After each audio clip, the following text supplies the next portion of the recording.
अस्सलाम वालेकुम। खबरगाम के साथ मैं हूं अलीशा शहजाद। क्या करें और क्या ना करें, भारतीय वजीर आजम नरेंद्र मोदी सोच में पड़ गए और उनके सोच में पड़ने की वजह कोई और नहीं बल्कि बाबरी मस्जिद है। क्योंकि भारतीय सुप्रीम कोर्ट की जानिब से फैसला आए 2 माह से जायद का अरसा गुजर चुका है, मगर अभी बाबरी मस्जिद को शहीद करना मुमकिन नहीं हो सका और हर गुजरते दिन के साथ भारतीय वजीर आजम नरेंद्र मोदी को सुबकी का सामना करना पड़ रहा है। कुछ दिन पहले जब मोदी सरकार ने बाबरी मस्जिद को शहीद करने के लिए मशीनरी भेजी तो मौजूदा रूनुमा हो गया कि अचानक से वो मशीनरी जैम हो गई।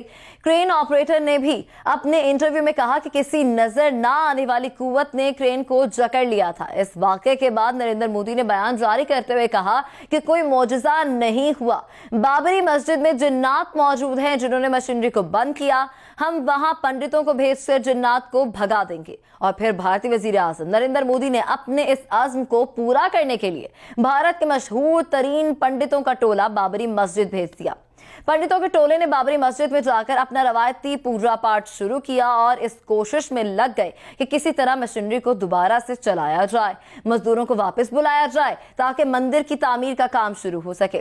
मगर यह काम इतना आसान नहीं था जितना मोदी सरकार समझ बैठी है, क्योंकि कुदरत इस अमल के खिलाफ है। अब जैसे ही पंडितों के टोले ने पूजा पाठ शुरू की तो इन सब की दौड़े लग गई। ये बात जब मोदी सरकार को पता चली तो भारतीय ऐवानों में हलचल मच गई। नरेंद्र मोदी ने इस पंडितों के टोले को वजीर आजम ऑफिस तलब कर लिया, जहां उनसे मोदी ने कहा कि आप लोगों ने हमारा एतमाद तोड़ दिया है। हमने भरोसा करके आप सबको वहां भेजा था कि जो भी मसला होगा आप हल कर लोगे, लेकिन अगर आप सब ही भाग आए हो तो वहां कोई और जाने की हिम्मत कैसे कर सकता है। मोदी ने कहा कि अगर आप लोग पंडित होकर डर गए हो तो आम आदमी वहां जाकर काम कैसे करेगा। जिस पर पंडितों ने भारतीय वजीर आजम नरेंद्र मोदी को साफ जवाब दे दिया और कहा कि हम वहां काम नहीं कर सकते क्योंकि ये काम किसी सूरत भी मुमकिन नहीं है।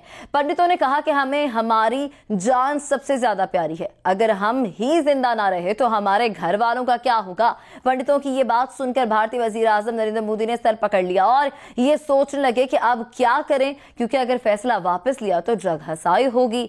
इसलिए भारतीय वजीर आजम ने फौज के तर्जुमान से राबता किया और कहा कि इस मामले पर फौज हमारे साथ ताउन करे। लेकिन भारतीय फौज ने भी साफ जवाब दे दिया कि ये काम सिविल इदारों का है, हमारा नहीं। फौज की जानिब से जवाब मिलने पर भारतीय वजीर आजम नरेंद्र मोदी ने अपने करीबी आला अफसरान की बैठक बुला ली और उनको सारी सूरत हाल से आगाह किया, जिस पर इन अफसरान का कहना था कि कोई रास्ता निकाल कर ये फैसला वापस ले लिया जाए, वरना जग हसाई के अलावा कुछ नहीं मिलेगा। अफसरान की बात सुनकर मोदी भी इस बात पर गौर कर रहे हैं कि बाबरी मस्जिद से मुतालिक फैसला वापस लिया जाए, लेकिन उनको एक सवाल ऐसा करने से रोक रहा है और वो ये है कि अगर फैसला वापस लिया गया तो इसका नतीजा क्या होगा।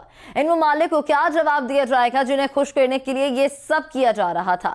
इन शिद्दत पसंद वोटर्स को क्या कहेंगे जब उन्हें पता चलेगा कि बाबरी मस्जिद से मुतालिक फैसला वापस ले लिया गया है। अब मोदी क्या हिकमत अमली इख्तियार करते हैं ये तो आने वाले दिनों में पता चल जाएगा, लेकिन आपको इस वीडियो में ये भी बताते चले कि बाबरी मस्जिद में मौजूद लोगों का कहना है कि पंडितों ने जब पूजा पाठ शुरू की तो वहां फरिश्तों का नजूल देखने में आया था और उन्हीं फरिश्तों की वजह से पंडित भागने पर मजबूर हो गए थे। आपको खबर पसंद आई हो तो लाइक करें, कमेंट करें और शेयर भी करें। खबरों की तेज अपडेट के लिए खबरगाम को सब्सक्राइब करें।